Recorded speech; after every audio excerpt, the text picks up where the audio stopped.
తెలంగాణకు ఒక పెద్ద మనిషిగా ఒక కుటుంబానికి పెద్దగా ఎట్లా భావిస్తామో తెలంగాణ రాష్ట్ర ప్రజలకు ఒక పెద్దగా భావించినటువంటి సాక్షాత్తు రాష్ట్ర ముఖ్యమంత్రి గారే నిన్న నాతో ఏం కాదు, నేను ఏం చేయలేని స్థితిలో ఉన్నా, రాష్ట్రం దివాలా తీసింది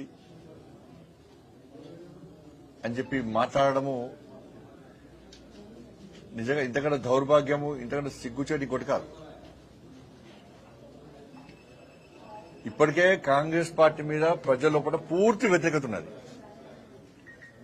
నిన్న ముఖ్యమంత్రి గారి వ్యాఖ్యలతోని కాంగ్రెస్ పార్టీ కేల్కతం దుకాన్ బంద్, కేల్కతం దుకాన్ బంద్. ఇక కాంగ్రెస్ పార్టీని ప్రజలు మర్చిపోయి తీసుకొచ్చింది. ఇవాళ ఈ ప్రభుత్వము ఉంటదా ఉండదా అని చెప్పి అనుమానాలు తెలంగాణ సమాజం లోపల వ్యక్తమవుతున్నాయి. ఇంకోరు కూల్స్తారా అని అంటలేను నేను, కూల్చాలంటలేను నేను. ఇది సామాన్య ప్రజల లోపల వ్యతిరేకత. ఇప్పుడు ఆ పార్టీకి సంబంధించిన సొంత శాసనసభ్యులే మా భవిష్యత్తు ఏంది ఈ రాష్ట్రంలో ఉన్నటువంటి అనుమానాలతో టెన్షన్ గురవుతున్నారు కాంగ్రెస్ పార్టీ శాసనసభ్యులు. ఇప్పుడు కుటుంబంలో సమస్య వస్తుంది, కుటుంబంపై ఏం చేస్తారు, అన్ని దిగమింగుకొని ఆ కుటుంబాన్ని ఏదో విధంగా అన్ని రకాలుగా పెంచి పోషించుకునే ప్రయత్నం చేస్తాడు. ఆ కుటుంబ పెద్దని నాతో ఏం కాదన్నప్పుడు కుటుంబ పరిస్థితి ఏంది? వాళ్ళ సాక్షాత్తు రాష్ట్ర ముఖ్యమంత్రి గారు ఇటువంటి సందర్భంలో అన్ని దిగమింగుకొని తనను నమ్ముకొని ఓట్లేసిన ప్రజలకు ధైర్యాన్ని చెప్తాడా? అధైర్యంతో ఉన్నటువంటి వ్యక్తి అధైర్యాన్ని చెప్తాడా? ముఖ్యమంత్రి యొక్క అధైర్యాన్ని బయటపడ్డది నేను అన్న వ్యాఖ్యలు. ఇది మంచి పద్ధతి కాదు. ఇది ఇవాళ తెలంగాణ రాష్ట్ర పరువైన దేశంలో దేశవ్యాప్తంగా చర్చ జరుగుతుంది ఇవాళ ఈ విషయంలో. నాతో కాదు, అప్పు ఉడతలేదు, అనా పైసా ఎవరిస్తలేరు, బ్యాంకులో పోతే దొంగ లెక్క చూస్తున్నారు, ఇవన్నీ ఒక ఎత్తు. ఒక ముఖ్యమంత్రి స్థాయిలో ఉన్న వ్యక్తి ఎట్లా అబద్దాలు ఆడినట్ట. నిన్న ఇలా నేను ఎల్లారెడ్డిపేటలో ఉన్న మీడియా మిత్రులతో మాట్లాడుతున్నా, మీరే సాక్ష్యం. ముఖ్యమంత్రి గారు ఢిల్లీ పోయినప్పుడు ఎప్పుడన్నా ప్రధానమంత్రి గారు అపాయింట్మెంట్ ఇవ్వలేదా? కేంద్ర మంత్రులు అపాయింట్మెంట్ ఇవ్వలేదా? ఎన్నిసార్లు కలిసినా మీరు ఇచ్చారు. ఢిల్లీకి ఎప్పుడు పోయినా మేమే అనుకుంటున్నాం. ఆయన అన్నాడు మొన్న, ఏం పెట్టిండు, నేను గిన్నిసార్లు కలిసిన కేంద్ర మంత్రులను, ప్రధానమంత్రిని గిన్నిసార్లు కలిసిన అని చెప్పి ఆయన చెప్పుకున్నాడు.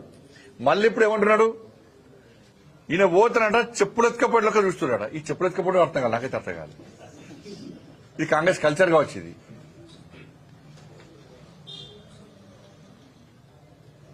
ఇప్పుడు చెప్పులు ఎత్తుకపోవడం మీద చర్చ జరుగుతుంది. ఇప్పుడు ఇక జరగాల కూడా. 2023 డిసెంబర్లో రాష్ట్ర ముఖ్యమంత్రి గారు ప్రధానమంత్రిని కలిశారు. 2024 జూలైలో రాష్ట్ర ముఖ్యమంత్రి గారు ప్రధానమంత్రిని కలిశారు.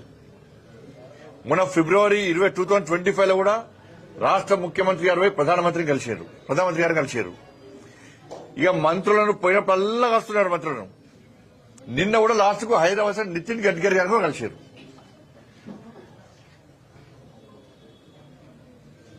ఎప్పుడు మీకు అపాయింట్మెంట్ ఇవ్వలే, ఎప్పుడు మీతో మాట్లాడలేదు.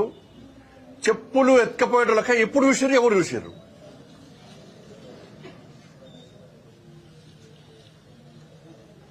కాబట్టి ఇన్ని అబద్దాలా? అంటే తెలంగాణ ప్రజలకు చెప్పింది మీరే, గిన్నిసార్లు కలుస్తామని చెప్పింది మీరే, మళ్ళీ అపాయింట్మెంట్ ఇస్తలేరని చెప్పేది మీరే. అంటే ఇంత దుర్మార్గం అంటే కాంగ్రెస్ పార్టీ ప్రభుత్వము ఇవాళ ఒక రాష్ట్ర ముఖ్యమంత్రి మాట్లాడాల్సిన మాటలు కావు. ఇది ప్రజల లోపల అధైర్యాన్ని నింపింది. లాస్ట్ కు రాష్ట్ర ముఖ్యమంత్రి గారు చేతులు తెచ్చారు, కాంగ్రెస్ పార్టీ ప్రభుత్వం చేతులు తెచ్చింది. మొత్తం ఏం కాదుగా, మేము ప్రభుత్వాన్ని నడపలేని స్థితిలో ఉన్నామని చెప్పి చెప్పకనే చెప్పారు నిన్న. ఇక తెలంగాణ సమాజం ఆలోచించుకోవాలి. పోనీ ఇది తెలియక జరిగిందా అంటే తెలిసి చేసారు. ఇప్పుడు తెలంగాణ రాష్ట్రము అప్పుల పాలైంది. కేసీఆర్ గారు 7 లక్షల కోట్ల రూపాయల అప్పు చేసిండు తెలంగాణ రాష్ట్రాన్ని. తెలంగాణ రాష్ట్రాన్ని అప్పుల పాలు చేసిండు, అధోగతి పాలు చేసిండని చెప్పి ఇది కాంగ్రెస్ వాళ్ళు చెప్పిర్రు, మేం చెప్పినాం. ఎలక్షన్ అప్పుడు డబుల్ ఇంజన్ సర్కార్ రావాలని చెప్పి మేము కోరినాం. ప్రజలను ఓటేమని విజ్ఞప్తి చేసినాం. కానీ ప్రజలు ఏం చేసిర్రు? 6 గ్యారెంటీలు మీరు ఇచ్చిర్రు, 420 హామీలు ఇచ్చిర్రు. ఇది 100 రోజుల లోపటే అమలు చేస్తామని మీరు చెప్పారు. ప్రజలు మిమ్మల్ని నమ్మిరు, మీకు ఓట్లేసాయి. ఇలా ఏమైంది? 6 గ్యారెంటీలు ఇక మేము ఏం చేయలేమంటున్నారు. ఇవాళ 6 గ్యారెంటీలు మేము అమలు చేయలేము, మమ్మల్ని అడగకండి. ఉద్యోగస్తులు, ఉపాధ్యాయులు మీరు పీఆర్సీ గురించి కానీ, మీ డిఏల గురించి కానీ, మీ ప్రమోషన్ల గురించి కానీ, మీకు వచ్చే బెనిఫిట్స్ గురించి మమ్మల్ని అడగకండి, మేము ఇయ్యలేము, మీ కర్మ అంటున్నారు వాళ్ళు. ఇక 2500 రూపాయలు మహిళలకు ఇయ్యరుగా, 4000 రూపాయలు ఆసరా పెన్షన్లు ముసలు పెద్ద మనుషులకు ఇయ్యరు, 4000 రూపాయలు నిరుద్యోగ వృత్తి ఇవ్వరు, 12,000 రూపాయలు రైతు కూలీలకు ఇవ్వరు, రైతు భరోసా ఇక అసలే ఇయ్యరు. కొత్త ఉద్యోగాలు ఇక ఊసలేదు. ఇక అయిపోయి రాష్ట్ర ముఖ్యమంత్రి చేతులు తెచ్చి మొత్తం కాదని చెప్తే చేతులు తెచ్చి ఎవరైనా కూరిగా మీ కర్మ, మీరు ఓట్లేసి మమ్మల్ని గెలిపించరు, మీ తిట మీది, మీ ఇష్టం అంటున్న రాష్ట్ర ముఖ్యమంత్రి దయ చెప్పేసింది. ఇక నిన్న ఇప్పుడు ఎన్నికల సమయంలో కేసీఆర్ అప్పుల పాలు చేసిండు అని చెప్పింది మీరే, మేం చెప్పినా మీరు చెప్పారు. ఏం చెప్పారు? సంవత్సరం లోపట 6 గ్యారెంటీ అమలు చేస్తాం, అప్పులు తీరుస్తామన్నారు. అప్పులు తీరుస్తాము, 6 గ్యారెంటీలు అమలు చేస్తాము, 420 హామీలను కూడా భవిష్యత్తులో అమలు చేస్తాము, ఇచ్చిన వాగ్దానాలను నెరవేరుస్తామని చెప్పి ఏం చేశారు? బాండ్ రాసిచ్చారు. అనేక ప్రాంతాల్లో బాండ్ పేపర్ రాసిచ్చారు. మరి ఏమి చూసి మీరు బాండ్ రాసిచ్చారు? మీరు ఏం ఆలోచించుకొని కేసీఆర్ చేసిన అప్పు తీరుస్తామన్నారు, ఏమో ఆశించి 6 గ్యారెంటీలు అమలు చేస్తామన్నారు చెప్పాలి రాష్ట్ర ముఖ్యమంత్రి గారు. ఇప్పుడు కాంగ్రెస్ పార్టీ నాయకులు చెప్పాలి, ప్రతి ఎమ్మెల్యే చెప్పాలి, రేపటి నుంచి ఏ ఎమ్మెల్యేను వదిలిపెట్టాం, ఏ మంత్రిని వదిలిపెట్టాం, మీరు 6 గ్యారెంటీలు అమలు చేయలేమని చెప్పి రాష్ట్ర ముఖ్యమంత్రి గారు చెప్పారు. రేపు జిల్లాల వారీగా, మండలాల వారీగా శాసనసభ్యులు, మంత్రులు, కాంగ్రెస్ పార్టీ నాయకులు ఇలా ప్రజలు సమాధానం చెప్పాల్సి వస్తుంది. ప్రజలు నిలదీస్తారు. ఇవాళ ఆశామాషి ప్రజలు నిలదీస్తారు. ఏదో కేసీఆర్ 10 సంవత్సరాలు ఊకతోపుడు ఉపన్యాసాలు ఇచ్చిండు, మోసం చేసిపోయిండు, మేము కూడా అట్నే చేస్తామంటే కేసీఆర్ కు ఆలస్యంగా బుద్ధి చెప్పారు. కానీ కాంగ్రెస్ పార్టీకి వెంటనే బుద్ధి చెప్పడానికి ప్రజలు సిద్ధంగా ఉన్నారు. వెంటనే ఇవాళ తెలంగాణ రాష్ట్ర వ్యాప్తంగా చర్చ జరుగుతుంది. రాష్ట్ర ముఖ్యమంత్రి గారి వ్యాఖ్యలు చూసిన తర్వాత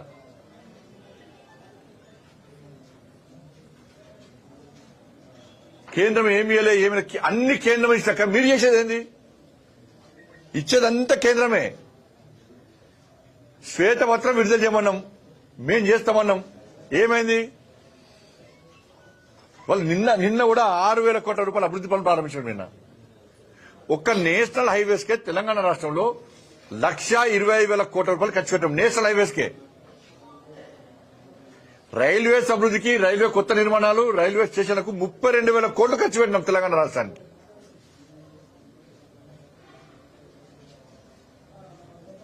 ధాన్యం కొనుగోలు కోసం 1,50,000 కోట్లు ఖర్చు పెట్టినాం.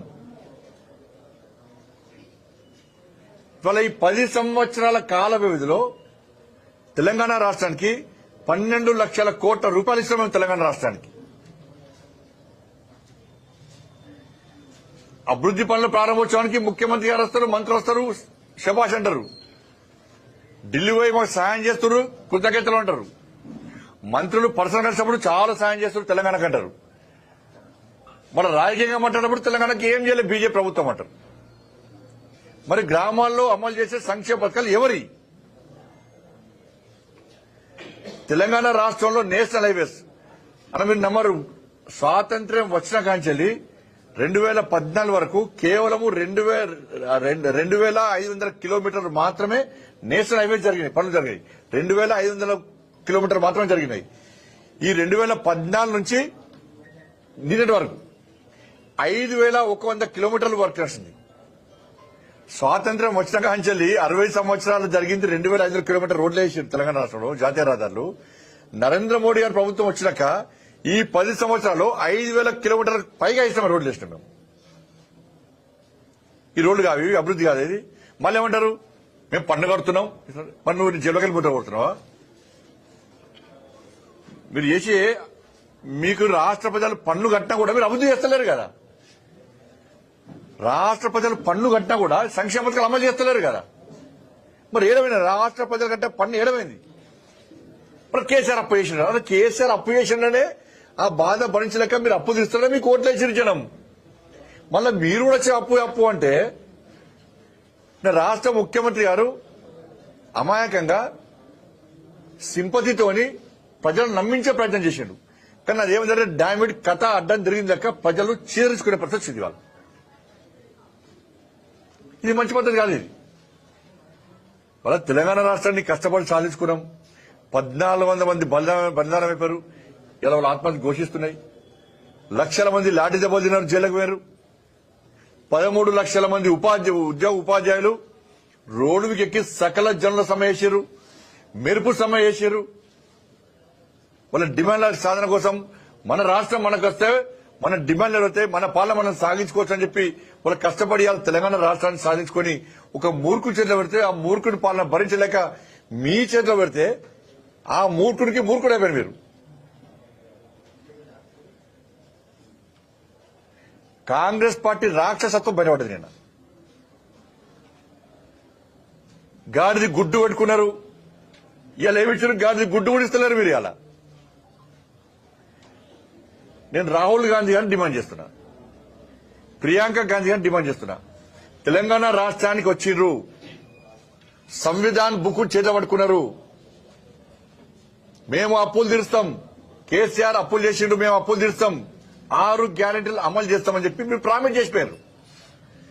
ఇలా అదే సంవిధాన్ బుక్ పట్టుకొని రాహుల్ గాంధీ గారు తెలంగాణ రాష్ట్రానికి రావాలి. ప్రజలను మేము సమీకరిస్తాం, బహిరంగ సభ మేము పెడతాం. దానిలో ప్రజల సమాధానాలకు క్వశ్చన్స్ కు సమాధానం చెప్పాలి, ప్రశ్నలకు సమాధానం చెప్పాలి. రాహుల్ గాంధీ గారు సంవిధానం మీద ప్రమాణం చేసి చెప్పాలి.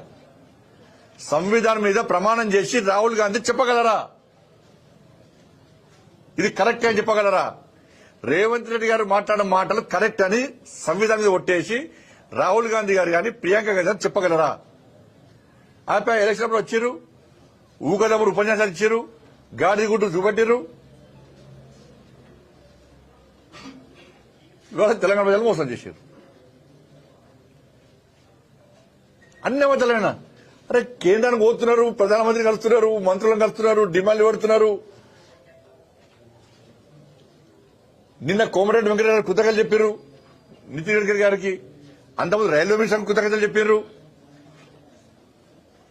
మంత్రులందరికీ కృతజ్ఞతలు చెప్తారు తెలంగాణ రాష్ట్ర అభివృద్ధి సహకరిస్తున్నందుకు. మళ్ళా ఉల్టా చేస్తున్నారు. అన్న బదాలే. నిన్న ఒక మంత్రి రాసిండు, ఏది ఈ రాజీవ్ రహదారి. ఆయన హైదరాబాద్ నుంచి మంచిర్యాల వరకు రాజీవ్ రహదారి. ఇదట కేంద్ర ప్రభుత్వం రాజీవ్ రహదారి నిర్మిస్తలేదట. ఎంత జూటా మాటలంటే, రాజీవ్ రహదారిని నిర్మించింది కాంగ్రెస్ పార్టీ రాష్ట్ర ప్రభుత్వం. ఇప్పుడు ఈ టెండర్ పెట్టింది కాంగ్రెస్ పార్టీ ప్రభుత్వమే, పనులు ప్రారంభించింది కాంగ్రెస్ పార్టీ ప్రభుత్వమే, దాన్ని పాము లెక్క వంకర తింపింది కాంగ్రెస్ పార్టీ ప్రభుత్వం హయాంలోనే, క్వాలిటీ లేకుండా పనిచేసింది కాంగ్రెస్ పార్టీ హయాంలోనే, క్వాలిటీ లేకుండా పనిచేస్తున్నారని చెప్పి విచారణ జరిపింది కాంగ్రెస్ పార్టీ హయాంలోనే. ఇప్పుడు ఇలా ప్రజలు పడుతున్న ఇబ్బందులకు కారణం కాంగ్రెస్ పార్టీ ప్రభుత్వమే. ఆ కాంట్రాక్టర్ కు 2036 వరకు అగ్రిమెంట్ రాసిచ్చింది కాంగ్రెస్ పార్టీ ప్రభుత్వమే. ఇప్పుడు దాన్ని జాతీయ రహదారిగా చేయాలట. ఏమైంది పేపర్? ఇప్పుడు 2022లో మీ పేపర్ చూపెడతారండి మీకు. 2022లో అధికారికంగా సమావేశం జరిగినప్పుడు రాష్ట్రానికి సంబంధించిన అధికారులు సార్ హైదరాబాద్ నుంచి మంచిర్యాల రోడ్ వరకు ఈ రాజీవ్ రహదారిని జాతీయ రహదారిగా చేయాలని నిర్మించాలని కేంద్ర ప్రభుత్వం అని చెప్పి కోరినప్పుడు కేంద్ర ప్రభుత్వము ఫుల్ క్లారిటీ ఇచ్చింది. ఇది బీఓటీలో ఉన్నది. మీరు సంబంధిత కాంట్రాక్టర్ కు 2036 వరకు మీరు అగ్రిమెంట్ చేసి ఇచ్చారు రాష్ట్ర ప్రభుత్వము, తెలంగాణ రాష్ట్ర ప్రభుత్వము, అప్పుడు కూడా ఆంధ్రప్రదేశ్ ప్రభుత్వం మీరు రాసిచ్చిర్రు. ఆ కాంట్రాక్టర్ హాజరు ఉన్నప్పుడు మేము చేయలేము, ఎట్లా చేస్తాం, మనము చేయరాదు కదా. మీరు ఆ కాంట్రాక్టర్ కు ఉన్నటువంటి విషయంలో సర్దుబాటు చేసుకోండి. మీరు ఆ కాంట్రాక్టర్ ఒప్పించుకోండి. ఆ కాంట్రాక్టర్ కు చెల్లించాల్సినటువంటి బిల్లును పేమెంట్ చేసుకుంటారా ఏం చేసుకోండి. మొత్తం మీరు క్లారిటీ క్లియర్ చేసుకున్న తర్వాత దీన్ని జాతీయ రహదారిగా నిర్మించడానికి మేము సిద్ధము. 4 లైన్స్ 6 లైన్స్ నిర్మించడానికి మేము సిద్ధం అని చెప్పి కేంద్ర ప్రభుత్వము రిటర్న్ రాతపూర్వకంగా 2022లోనే ఉత్తర్వులు ఇచ్చింది. వేయడానికి కేంద్ర ప్రభుత్వం సిద్ధం. కానీ కాంగ్రెస్ పార్టీ ఏం చేయాలి? ఇప్పుడు ప్రభుత్వం వాళ్ళ హయాంలో స్టార్ట్ అయింది. ఇప్పుడు హయాంలో వాళ్ళే ఉన్న ప్రభుత్వంలో ఆ కాంట్రాక్టర్ కున్న ఒప్పందాన్ని మీరు విరమించుకోవడం లేదా? మీరు కాంట్రాక్టర్ కింద ఒప్పందం వివరించుకోకుండా రోడ్ ఎట్లేస్తారు? అనుమతి ఎట్లా వస్తాయి? రేపు ఇవ్వన్నారు లెటర్.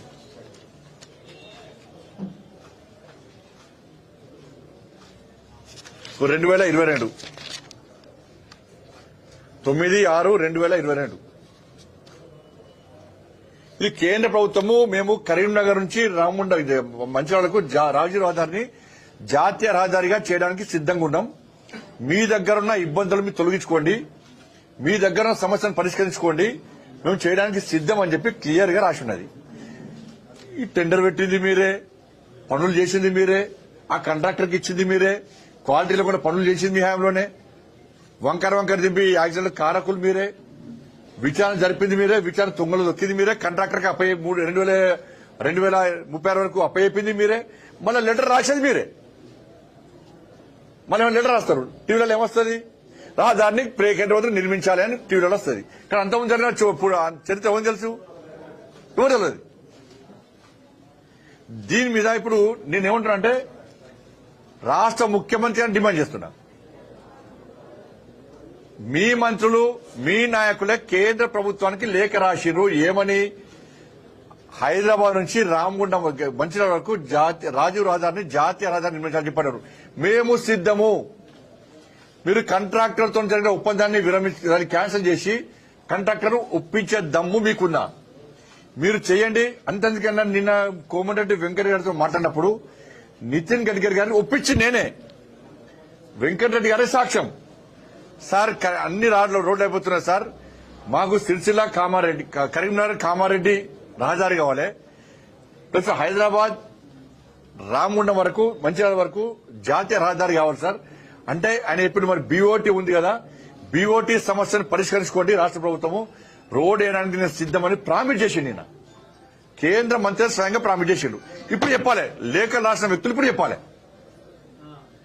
లేఖలు రాయంగానే పేపర్లు ఇచ్చుకుంటే టీవీ చూస్తే సరిపోదు, వాస్తవాలు చెప్పాలి. అబద్దాలతో 2 రోజుల కాలం వెళ్ళిపోతారు. ఇంకా ఇదే ఉదాహరణ మీకు.